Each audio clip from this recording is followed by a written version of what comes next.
Welcome to Walkabout the Galaxy, the interstate astronomy podcast where the science is universal, the opinions are personal, and Top Quark is back. Woohoo! Yay! Woo! Hell yeah. We are strange, charm, top and down. The Astroquarks, also known as Josh Caldwell. Addie Dove. Jim Cooney. And Audrey Martin. With that's a light travel time between here and Vermont. It takes like 2 seconds for light. No, I couldn't remember what you said. I couldn't remember the order. So. I'm always last. He's like, yeah, I figured it out. Strange, charm, yeah. Coming to you from the virtual Walkabout studio, be sure to follow us on Instagram and anywhere else we may happen to show up, but mainly Instagram. Mm-hmm. Catch our videos on YouTube. We are at Walkabout the Galaxy. Jim, we've finally managed to wrangle you back into the tetraquark, which has turned out to be almost as unstable in fake astroquark terms as it would be in real subatomic physics. Right. There are no quarks, right? Tetraquarks. There are no free. There's no tetraquarks, but there's also no free individual quarks. That's why I was feeling very bad all by myself up here. Oh. Quarks only exist as trios, or they're duos? Trios, sometimes duos with quark anti-quark pairs. Double duo. You have the other B quark. Quark anti-quark pairs, are they stable? Yeah. Really? Yeah. With a lot of counseling. Yeah. Therapy sessions. Therapy sessions help with that, yeah. Interesting. So unlike electron anti-electron pairs are definitely not stable. Correct. Okay. Interesting. Our stumper today is about interplanetary travel. Ooh. Okay. We've done stuff like this before, but this one, I want to test your tolerance for being 5%. bottled up in a capsule with other humans Which for an extended period of time. No. Are there showers? So you get, at some time in the future, you get an all-expenses-paid trip to the Artemis Resort, 4-star luxury resort on the Lunar Highlands. Ooh.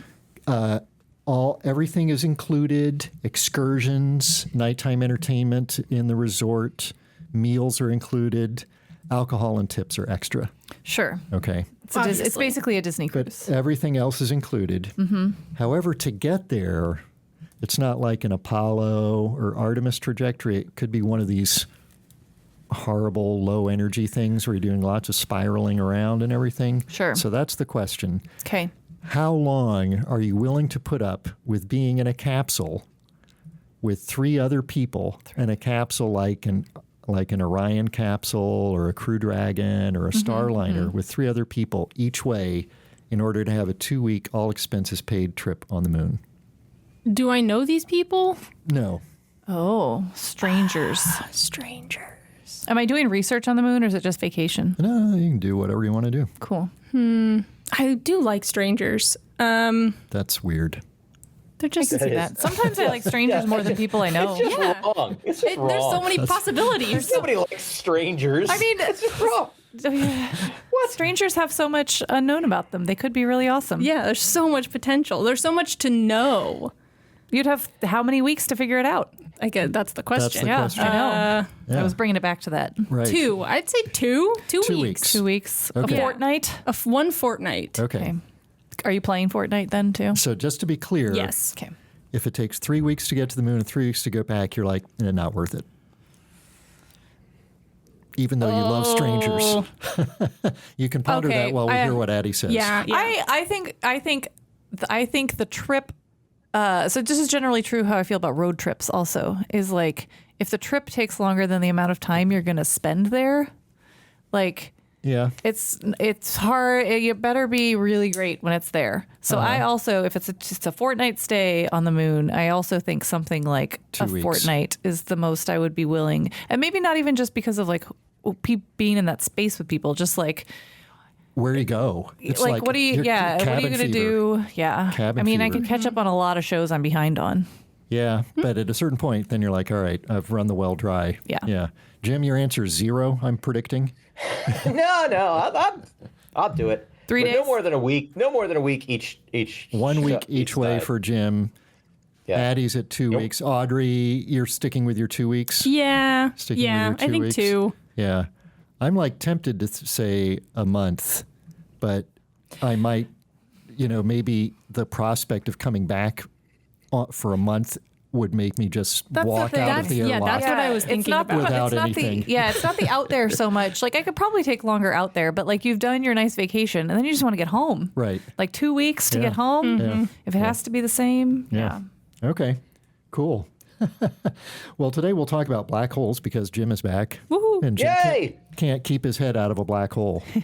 We've been saving all the black hole stories for Jim to be back anyway. So But first, Nice. this episode of Walkabout the Galaxy is brought to you by centaurs. Oh. Just like their namesakes from Greek mythology, centaurs have the best of both worlds with a dose of unpredictability as they wander between Jupiter and Neptune. Bringing excitement and a bit of mystery to the outer solar system, these planetary wanderers make the perfect getaway for those interested in getting away, but not too far. Centaurs are available in rocky, icy, and carbonaceous forms, and as a special to Walkabout listeners for a limited time only, in custom combo packs with an icy head and upper body and either rocky or carbonaceous legs and torso. Pick your little centaur for your next solar system sojourn and enjoy a chaotic tour of the giant planet's region. Centaurs. Friendship is magic. My Little Pony. Oh, isn't my Spoken like the mother of a young girl. Spoken like this partner to Eric Robinette. Also nice. Yeah. Really Riley was My doesn't Little know Pony? about My Little Pony yet, I don't think. Good for her. nice? Yeah. Okay. Addie, I think you mentioned space news. Yeah, space news. Well, the big news coming big up news? is that there's going to be a Europa Clipper launch next week. And that is the next ESA week. Hera launch, which is also, I think, maybe next week. I don't know. They're very I think close it's in either time. this Can coming you, up weekend. Can you remind me real quick what Europa Clippers clearly going to Europa? Correct. Can't get one But it's past this guy. I don't know how we've managed without you, Jim, these last few weeks. Yeah. Hey, I'm a genius. But it's not landing. It's just. That's correct. Correct. It's Is clipping. it going into Jupiter orbit and just swooping by Europa a bunch? Yes. And what is it trying to learn? It's Real trying quick. to learn all about Europa. That was real quick. Well done. Yeah. Okay. So it's got a huge suite of it's a huge mission. It's got a huge suite of instruments, multispectral. That's going to. It's got some huge, sweet instruments. It does some huge, sweet instruments that are going to look at Europa, lots of different wavelengths, study ice, heat. I think most Space weathering. It's the primary question is astrobio related. Yeah. Is there life now? What would that look like? Yeah. Yeah, except that it's not like touching the surface. So No, we're it's not not going to like touching the have any surface. biology experiments. No. Yeah, I mean, so part of what they'll be looking at is they'll be looking for plumes also because there's been like Questions. We know Enceladus has plumes and we think Europa has plumes, but we're not sure. so that'll be and if we see cool them, question. then understanding what those are made of and understanding how they work will tell us a lot about what the interior might be like. Yeah. And then the other thing they'll be looking at is like compositional stuff in the younger parts of the surface. So Right. when the, cracks or fissures or wherever these plumes might be coming from, are there famous organic compounds on the surface near there? And I'll also add that we'll have more of a deep dive, pun intended, into Europa and the Europa I'd Clipper like you mission. to keep out of my Europa, actually, please. Into Europa next episode That's right. Oh. when we have exciting. special guest Tracy Becker. Yep. Is she going to be here? She's going to be here, Nice. and she's working on the Clipper mission because a lot of folks are going to be in town for the Clipper mission. The other mission is the Hera mission, which is launching the 7th of October. So that's this weekend, I guess. Coming What is up the Hera I mission? assume that's going to the moon. Hera. It is not. It's going to Didymos. Didymos and Dimorphos. It's a follow up. It's an ESA follow up mission. European Space Agency follow-up mission. It was supposed to be launched earlier and be more associated with DART, I think. But now it's a follow-up mission to the DART mission, which impacted on Diddy Moon. And now the Hera's going to go and see what it can see. Yeah.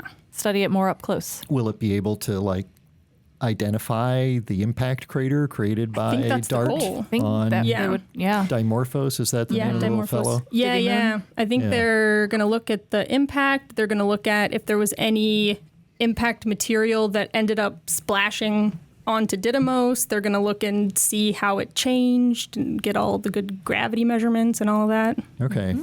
The impactor was only about sort of basketball sized, right, on DART. So that doesn't make a huge crater. Well, that's really a big question, right? For a rubble pile, like, would it make any crater? Or maybe not any crater. It was bigger than a basketball.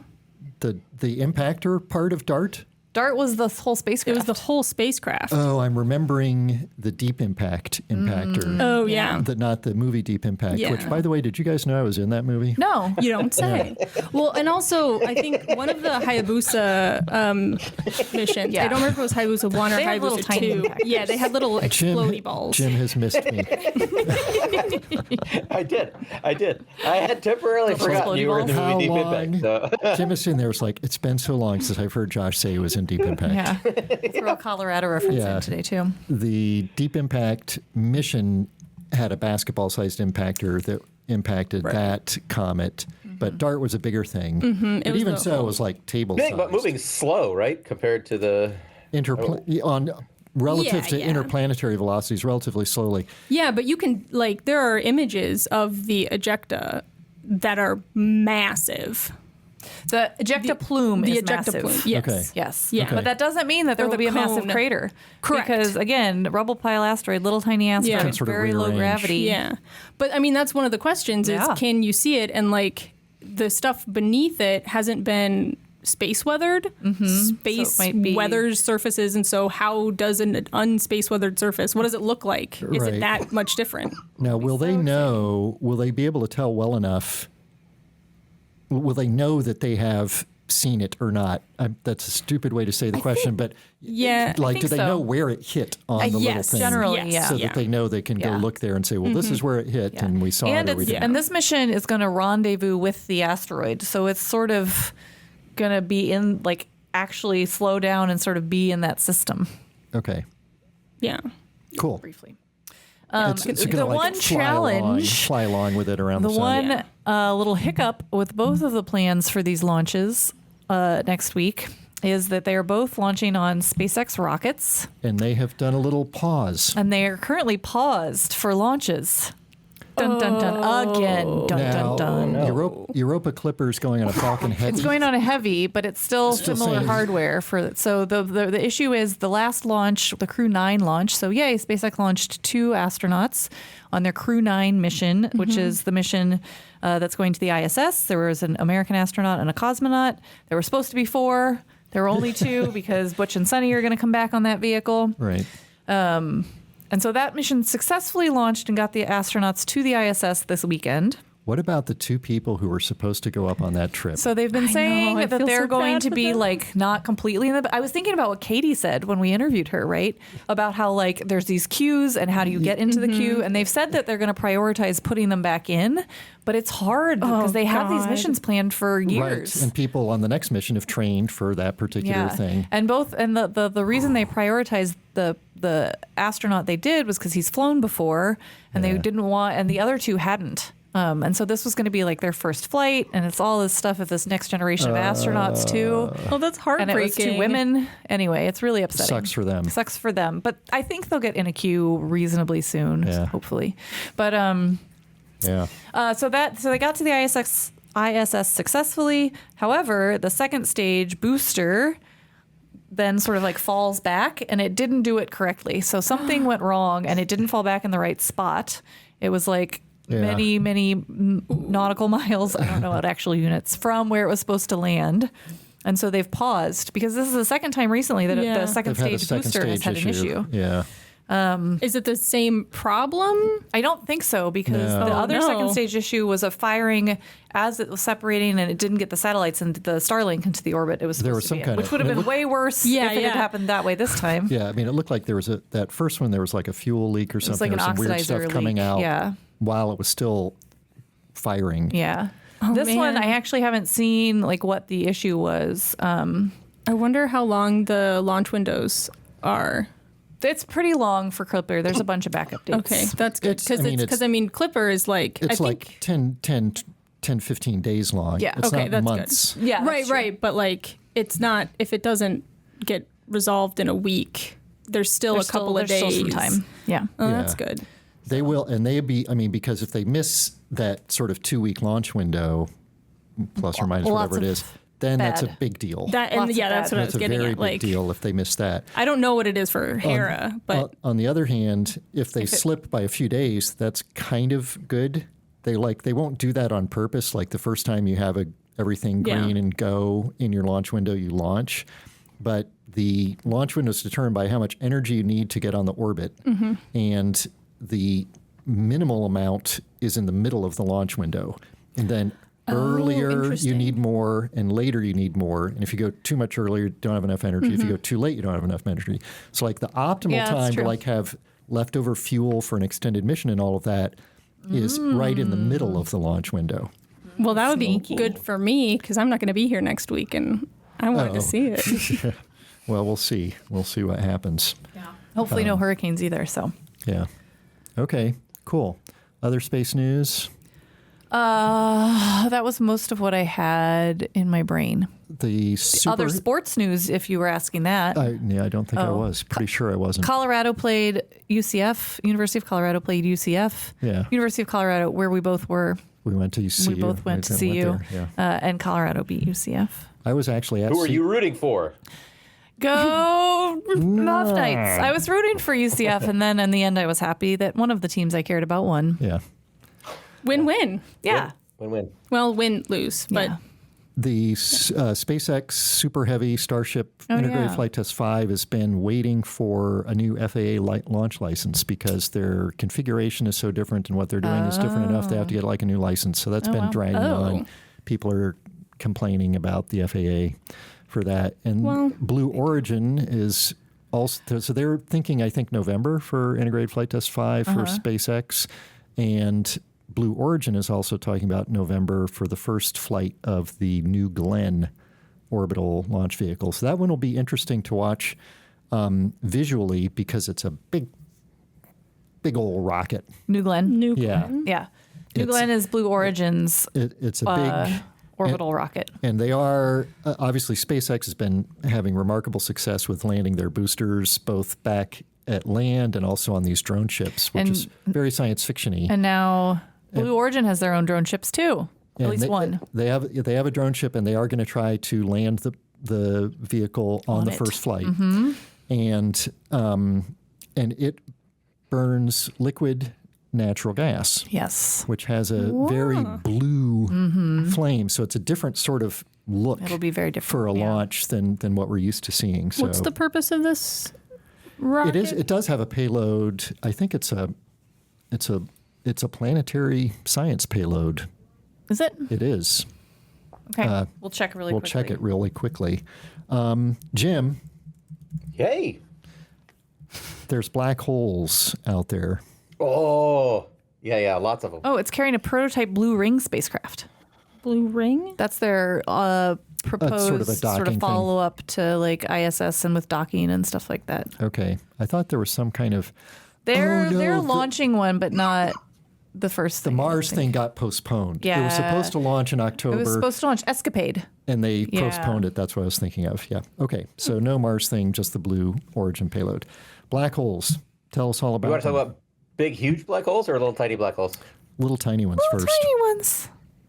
Yeah, little tiny ones. All right. Well, I'm going to call BS on the little tiny. So, Great. well, Wow, way to I'm gonna start have off. you- Welcome back, Jim. Welcome back, Jim Cooney. Call him BS. I'm gonna have you guys help me out because I don't freaking understand. So this is a nice mix up between the things that I love with the black holes and the thing that you guys love with the planets. That is what we. The idea is, what if black holes make up the dark matter in the universe? Yeah. And you can rule out very big black holes because they would do more gravitational lensing than we see. You can rule out really tiny, tiny black holes like microscopic black holes because they would have evaporated long ago. The idea is we think a bunch of black holes might have been birthed in the very early universe. Ouch. Little tiny ones would have evaporated. Big ones we would see. But what about medium size, or I guess small, but like not microscopic. So asteroid size, the mass of an asteroid. A black hole with the mass of an asteroid, and that would have been That's not created tiny? in the aftermath of the Big Bang. Right, that would have been created in the very early It's the universe. only time you could make such a tiny black hole. Right. Yeah, you don't make those by collapsing stars or anything like that, but you could make those, in the very early universe by condensing bits of stuff in the very early universe. But because the universe itself was so incredibly dense. Smushed and the universe was incredibly dense, and if you had a little bit denser area, it could have blopped off into a black hole. And that that could work for. The event horizon for an asteroid-massed black hole is what? Oh, very. Off the top of my head, I couldn't say, but it's got to be 5. I think I was thinking like 3. Yeah, it's got to be microscopic. I mean, like close. sub-millimeter size thing, right? Yeah. I think I stepped on one the other day, actually. Ow. Yeah, it didn't feel good. But they still would have the mass of an asteroid, and if you pass near an asteroid, then that will affect. If a spacecraft passes near one, it'll affect the motion of that spacecraft. That's actually the measurable way. The premise of Slingshot 2. Just kidding. Slingshot 2. Slingshot's that movie I made us watch a trailer movie. about. When is that coming out? I don't remember. So in any event, this is because we still don't know what dark matter is, and it's a reasonable proposition.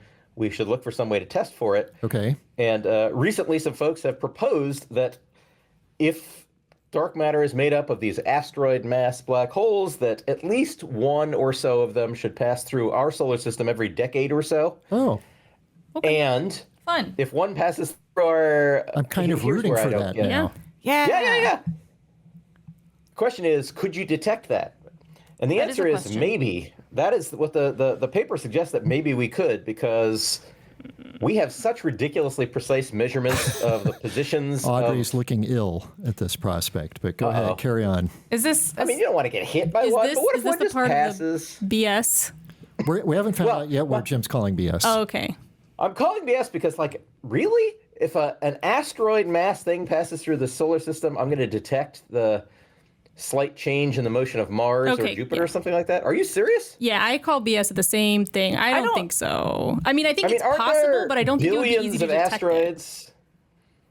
I mean, yeah. I mean, if they exist, they definitely would occasionally pass through the solar system. It's just this guy is proposing that we can go back and look at measurements of the positions of planets, and in the decades to follow, we could carefully measure the positions of planets, and then we could test whether these things are actually passing through the solar system by looking for minute, anomalies. Well, let's talk about asteroid masses, because as we know, asteroids come in lots of different masses.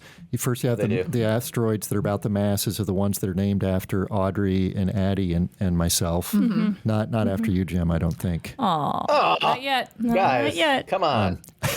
One day. So, but then you have Ceres, Vesta, significantly greater mass. So there's orders of magnitude in mass, right? Yes. And then there's the question of what kind of path is the object taking through the solar system? Right. And how quickly is it moving? So, as you mentioned... clearly, if you have a Vesta passing at an Earth-Moon distance from the Earth, you'll notice that, right? We can obviously measure changes in, the Earth's orbit or the Moon's orbit for that, but what if it's... odds of that are very small. The odds of that are very small. What if it's an Audrey-sized asteroid passing, between Jupiter and Saturn? Are you going to notice that? I don't think so. And I think the primary reason is the way we detect most asteroids is with light. No, photons. This would be no light. This would just be by the detection, the orbital. Yeah, this would be an orbital orbital perturbation. The idea is that the mass of this mini black hole perturbs the motion of the planets. That would also require having exact precision on all the orbital. We have really good ephemerides for planets. No, on all the asteroids. No. How would you know that it isn't due just to because an an asteroid that we just haven't detected that was my thing. Well, there's so many. That comes to the trajectory part. The trajectory, yeah. This would So- have to be like an Oumuamua, but we can't see it. Right. But it's a black hole. Oumuamua being an interstellar asteroid or comet that came through the solar So system. did we measure any anomalies in that's the oceans of the planets because of Oumuamua? I don't think so. Yeah, that's I don't the know. question. I don't think so. Did they include that in this paper? I didn't see it. Yeah, that I would don't know, be they the wouldn't let- obvious sort of test case, right? Yeah. And so, the question would be like, are you able to see if something is coming through the solar system, say like perpendicular to the solar system? But then also, let's suppose that it does perturb the motion of the planets in in an observable way, and you observe that. That doesn't tell you it was a black hole. No. It could No. have been something that went through and you didn't happen to see it. Yeah. Yeah, exactly. That's Yeah. And Oumuamua or just a different. That if Could these have been a things, Steve.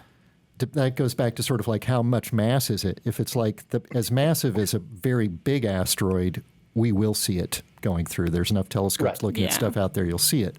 But if it's not, if it's sort of the more smaller asteroid mass, and if it's zipping by Saturn or something like that, maybe not. Yeah. Yeah. So at least you got to give props for, you got to try and find dark matter in some way. And so this is a good way of testing a reasonable hypothesis, at least in theory. I would think that doing this, at least for the smaller mass, the smaller mass end of that spectrum we're talking about, is probably many decades in the future, but bigger ones, maybe. Yeah. So the idea of the mini black holes is not what you're calling BS. It's just like If we'd be it's able to the- detect No. just the being able to detect them. planetary Yeah. perturbations. Yeah. Okay. Yeah. Okay. Cool. Yeah. So you mentioned asteroid Audrey, and we're going to let Audrey tell us about. That's one of my top favorite asteroids. one Oh, of really? sweet. Yeah. We're going to hear from Audrey about Martian meteorites in a second, which is our segue to our trivia, which is about meteorites. Yes. Very basic, simple, straightforward question, requires no explanation. Perfect. What is the mass of the most massive intact meteorite?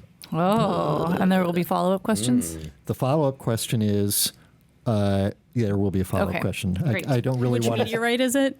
No, it'll be something about the distribution of kinds of meteorites. Oh, Actually, I okay. can give you one of the follow-ups. Okay. In what It doesn't matter. continent are most meteorites found, and what is the second most Sure. continent? Where Okay. are most meteorites found by first continent, second continent, and percentages of meteorites found Got in those it. continents? Okay. Yep. I feel right. confident. Speaking of meteorites, Martian meteorites. Yeah, so most of the meteorites on Earth come originally from asteroids, our favorite things in the solar system. Just going to put it out there. No one's disagreeing with me. So Sure. there's about 60,000 meteorites that have been collected. And I learned this from this article. I didn't realize there were that many meteorites collected Yeah. around the world, I can confirm that based on my research for the trivia. which is a ton. And about 200 of them come from Mars. Ooh. Yeah. That's a kind of surprisingly high percentage. I know, yeah. I'm shocked that we have found that many Martian meteorites. Yeah, it's definitely a lot. And there are different groups within those 200. There's about 10 different compositional groups. So it's thought that each of those compositional groups likely come from a singular event, some kind of impact event.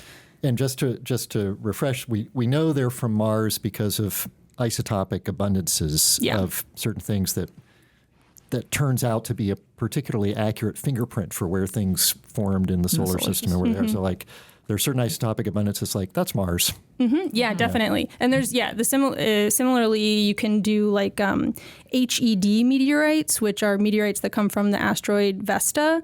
You can use those exact same isotopes to Can I ask why HED come from Vesta? because they're called Howardites, Eucrites, and Diogenates. Diogenates, yeah. Yeah. It's like they were originally identified as those materials, and then later we realized they were from Vesta. Okay. Yeah, and it's with the same kind of like compositional isotopic tracers. And also, what's really cool about the Mars meteorites is some of them have little gas bubbles in them that have captured the atmosphere of Mars From some old time. From whenever it pretty happened, cool. which is Ye awesome. old time. From ye old time. from Yeah. days of yore. Yeah. And it's thought that these meteorites likely came from a cratering event within the last like 20 million years. So relatively Recent. And so some planetary scientists have looked at Mars and tried to find big enough craters that could have made ejecta totally escaped the system, Right. escaped from Mars, and are recent-ish. And they have found a few that are really They found good some craters candidates. that fit the bill. Yeah, so these researchers were looking at the different areas on Mars, and apparently there was one crater that everyone had just decided was really good. I don't know where it is, but that one can't account for all 200 of the meteorites Okay. because there have to be at least like 10 independent. We know from those 200, they're not all from the same thing. Right, exactly. And so they found a couple more, one of them called Tooting Crater. Tooting. Yeah, Tooting. Oh, Which no. is fun. Yeah, Tooting and Chakpar. Chakpar, Corinto, Kota, and Domini are these new discoveries. It's not new that they found the craters. It's just They've linked They've them linked to the these Martian. potentially. In other words, they figured out that when Mars tooted, some rocks came That off tooting of event came off of produced some came off rocks. of Mars and made its way to the Earth. yeah, it was a productive toot. Yeah, and so there are also other craters that they could have come from. So it's not exact. There's still a lot of error associated with this type of analysis, which is one of the reasons why getting samples from Mars is like an exciting thing because we know exactly where they came from. But if we can kind of pinpoint where these meteorites came from, then we can understand more about the age of all of the terrains on Mars, because we can age date the meteorite pretty Right. definitively, whereas With radioactive dating. whereas And then we also, like the 20 million years thing, part of that comes, I believe, from its cosmic ray exposure age. In other words, think how much so, time yeah. it's been drifting around in space. You pick up certain characteristic subatomic scars, for lack of a better analogy, from drifting around in space that you're protected from once you're on the Earth. Yeah, totally. And yeah, so if we can determine exactly where it came from, then we know how old that crater is, then we know kind of how old that terrain is, and then we can kind of calibrate the ages of all of the other terrains on Mars as well. Yeah, I mean, part of the argument, like we've talked about the Mars sample return business for a while, which is looking like it's a little bit on shaky ground, Yeah. just programmatically and budgetarily, because it's really tricky. It's hard. But one of the main motivations for doing it is like, well, you've got these 200 Martian meteorites, but we didn't control getting it. We didn't Right. go, here's an interesting thing. I know exactly where I am. I know the history of this place. Now let me take a piece of it and bring it back to a lab. Yeah. These free samples that we have from the Martian meteorites, it's like, great, it's from Mars. Okay. Okay. Exactly Yeah. where, exactly when, and on top of it, it took 20 million years to get here, traveling through interplanetary space. So And this, then coming this through helps the atmosphere. And this yeah. makes one, piece of that uncertainty go away, which is pretty cool. Yeah, definitely. It's Do we have Venusian meteorites? no. No. And I'm glad you asked that question, Jim, Oh, Thanks. Yeah. why are you glad? because I was going to comment that it's hard to get. We do have a lot of lunar meteorites, though, Yep. and When you say a lot, oh, yeah, anyway. More Go than ahead. Martian. More than Martian? Holy cow, I didn't realize we had anywhere near this many. This is very exciting. Yeah. Okay, no Venusian ones or Mercury ones, right? I don't know about Mercury, but I'd be surprised. I'd be surprised, yeah. I don't think There's a big energy there. You Yeah. can think about the energy well from Mercury to Yeah. the Earth is a much bigger differential than from Mars to the Earth. So the meteorite has to change its energy by a lot more to get from Mercury to the Earth than it does to get from Mars to the Earth. And that's probably also true for Venus. But what's the big problem with Venus? Atmosphere. Yeah. It's Thick got atmosphere. 90 frickin' bars of atmosphere that you have to, the ejecta has to make its way through all of that. That's a huge amount of drag. And on top of it, the gravity is significantly greater on Venus as well. As of December 31st, 2023, there were 649 lunar meteorites. There you go. Oh, nice. Wow. Yeah. That's a lot Impressive. more than I thought there were. Yeah. That's exactly what to be fair, exact I was number. going to say 648. There are, as of today, there are maybe 700 Darn it. That's crazy. For both of those numbers for Mars and the Moon, that's 2 orders of magnitude different than I would have guessed. Then you would have guessed. You would have like 3 and 8 or something. Yep, absolutely. So, shows what I know. That's right. Yeah, well, now you know more. Now I know more. I'm excited. Every time I learn something on this podcast. It's the Accidentally Educational Astronomy Podcast. That's right. Fantastic. Yeah. That's cool. Yeah. Mostly for us, it turns out. Especially since it's called tooting. Tooting. Parentheses, Tharsis. Yeah. Tharsis was well known for tooting, probably. So Yeah, outgassing. Events, yeah, all that outgassing. Tharsis is well known for tooting. A lot of outgassing in the Tharsis region, if you know what I mean.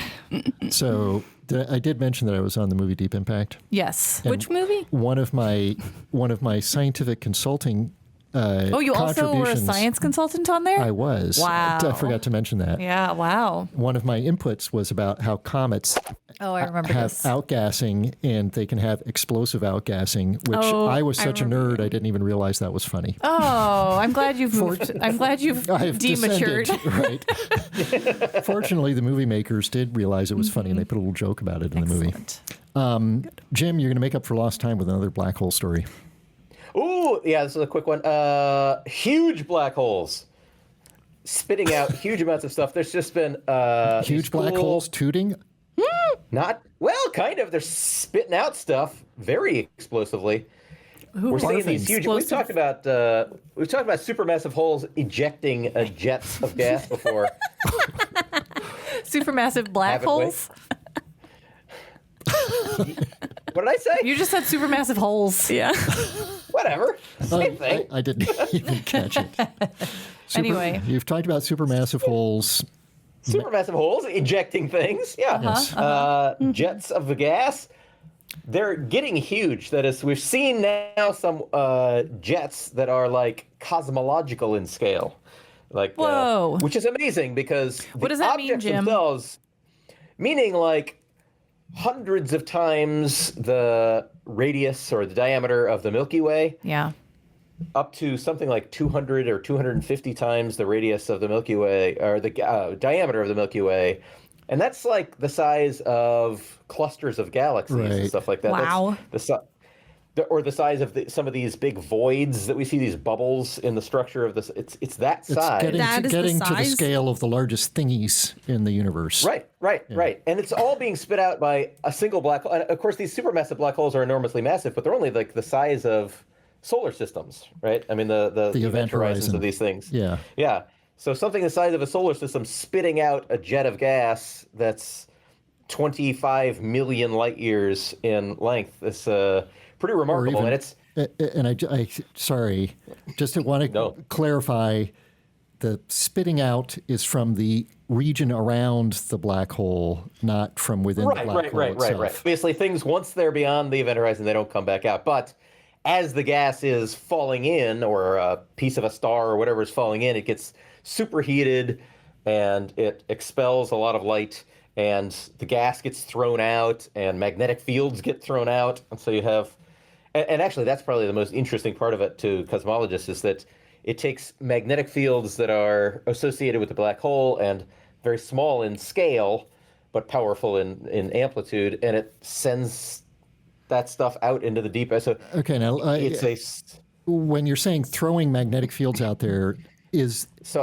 what does that mean? Are you like stretching an existing magnetic field so that it exists out there, or are you sending a blob of so much stuff that there is a locally self-contained bit of, there's a magnetic dipole that's been, because you've sent enough material that you're maintaining a magnetic field? So maybe I don't know the correct answer to that. I think you do. Thank you, Jeff. I believe in you too. I mean, it's a lot like the sun. When the sun freaks out on part of its surface, you see these big arcs of plasma, shooting up, and it's been doing that a lot lately. Yeah. And so this is basically that. It's throwing up arcs of plasma, but the arcs of plasma are significantly larger in scale, and it is taking magnetic field lines that once existed near the black hole and stretching them way out, millions of light years. Okay. So obviously the magnetic energy is being, dispersed somehow. Dispersed, but it is delivering it out to the universe on cosmic scales, and that can have some, usually when we're thinking about things on huge scales, it's only gravity that I care about. Well, turns out maybe not, right? Maybe we care a little bit about magnetic stuff as well on those scales, which is exciting. So can that do something to cosmological expansion? Well, I mean, not big picture cosmological expansion, but it can change a little bit our picture of how that filamentary structure evolves on a variety of scales, from kind of galactic on to these blob size scales. So that's kind of cool. Classic blob size scale. blob scales. But I mean, would it potentially affect we were talking about earlier about little black holes affecting the motion of planets? Are these giant streamers of things that are coming out from these supermassive black holes potentially distorting the filamentary structure and or their speed or something like that we're using to try to understand expansion and acceleration and dark energy and all of that? Yes. And so, it's potentially can help us solve, our big picture is really remarkably successful, but on kind of medium and smaller scales, there are all these little inconsistencies, and this niggling worries. Yeah. Right. Yeah. And so this is possibly an avenue to help do that. Cool. And it's pretty cool because you can see these in images, right? They're taking radio images of these things with interferometry and stuff. You can actually see those jets, linear jets coming out of these things. Like, to me, it's pretty remarkable that on scales that large, 23 million light years or whatever across, it's not getting bent or sort of tangled up in the background. Right. Especially because, like, the most recent really big one is called Porphyrion. Ooh. Enormous. I just got my prescription for that refilled yesterday. Right. Good for you, Josh, for admitting that. But I believe in transparency. There you go. But yeah, this comes from a galaxy that's like 6 billion light years away. I mean, like half the age of the universe-ish kind of thing. And back in those days, galaxies were more tightly, there were more galaxies near each other.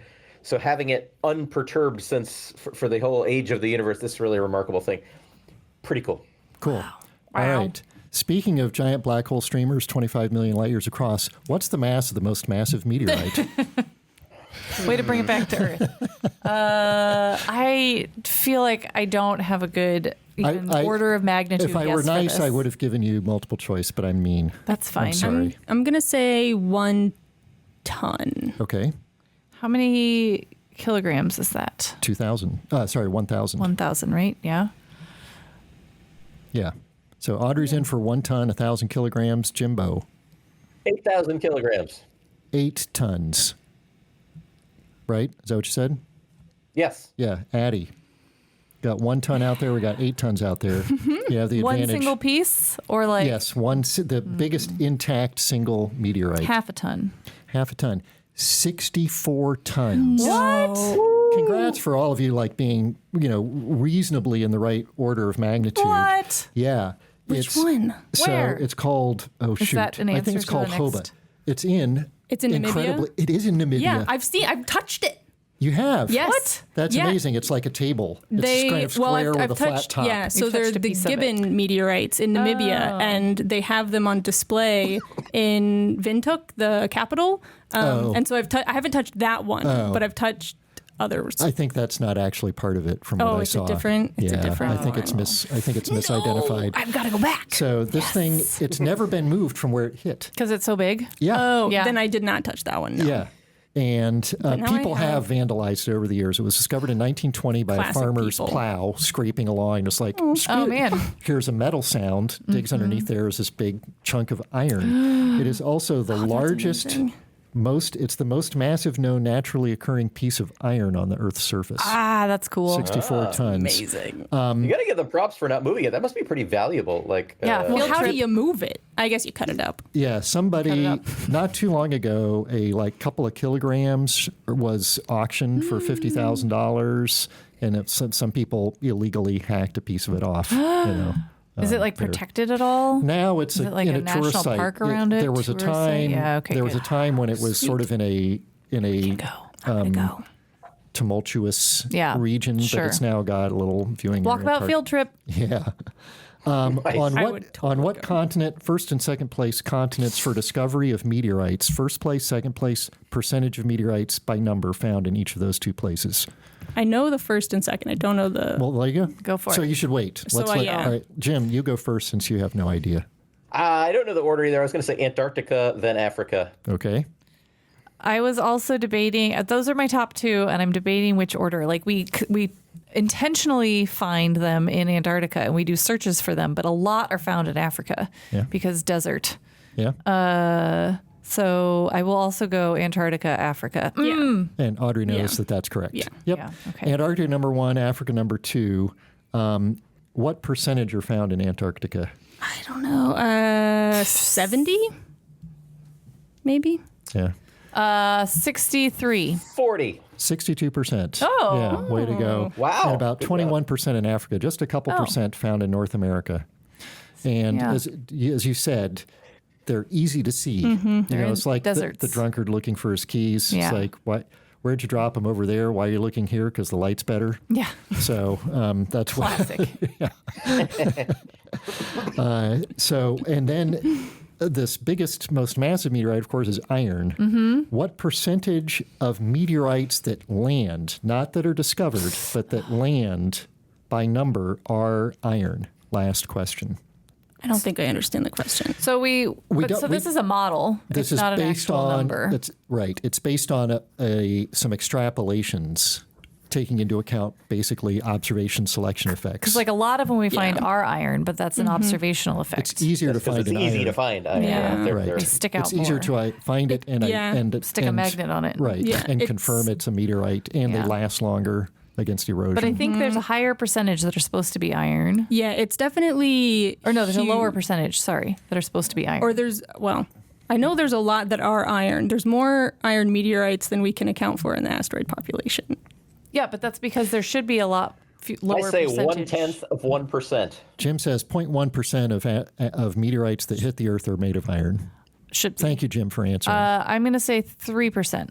Thank you for I answering. think I'm still confused, but I'm going with 10. Thank you for answering. Addie wins this one, 2% plus or minus or so. So Yeah. right on. Yeah. I'll explain later. Okay, Cool. thank you. Yeah. Well, while it may have felt like going for a ride on a Centaur, it was just another episode of Walkabout the Galaxy. Be sure to follow us on Instagram and YouTube. You can contact us at wtg@ucf.edu. Our theme music was composed by Richard Drusik. Production assistance is provided by Logan Basinger. Thanks to our listeners in Namibia and around the world. I'm Josh Caldwell. I'm Addie Dove. I'm Jim Cooney. And I'm Audrey Martin. We're all a little bit uncertain, but we are all the Astroquarks signing off until the next episode of Walkabout the Galaxy. Go Royals. Doot, doot. Postseason.